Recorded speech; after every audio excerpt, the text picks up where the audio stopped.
नाही, मला असं वाटतं त्या ज्या चोरगे आहेत, प्रतिभा चोरगे आंबेगाव त्या ठिकाणी राहणाऱ्या आहेत, गेले अनेक दिवस अनेक वर्ष त्या स्वतः एका सामाजिक कामात काम करतात.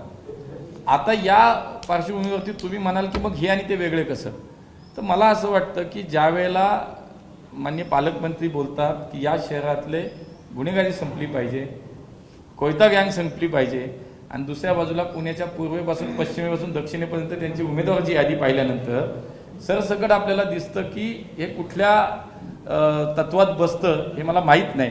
नक्कीच मला असं वाटतं की शेवटी राजकारण्यांनी, सत्ताधाऱ्यांनी या शहराच्या कायदा सुव्यवस्था सांभाळण्याची जबाबदारी स्वतः पहिली आमची आहे. आणि त्यामुळे खरं तर कोण कोणाला दिली आहे तुम्ही नीट तपासा. या चोरगेबाई कुठेही कशात त्यांचा स्वतःचा कधी संबंध नाही, पण तुम्ही बाकी एबी फॉर्म दिलेले उमेदवार बघा. म्हणून मला असं वाटतं की ही जबाबदारी सगळ्यांची आहे. अजिबात नाही, अजिबात नाही. मला त्या चोरग्यांची पार्श्वभूमी मला माहिती नाही, आणि कदाचित ते असेल तर त्याचा विचार होईल. शहरात शहरामध्ये आहे, म्हणजे एक जो आता 2008चा जो आहे तो ऍडमिटल आहे, पण बाकीचे फायरिंगचा आहे किंवा बाकीच्या ह्याचे आहे प्रलंबित आहे.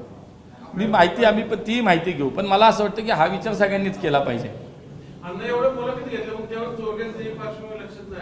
नाही, आता हा विषय आला, आता विषय आला समोर, आता विषय आला तो. एबीपी माझा, उघडा डोळे बघा नीट.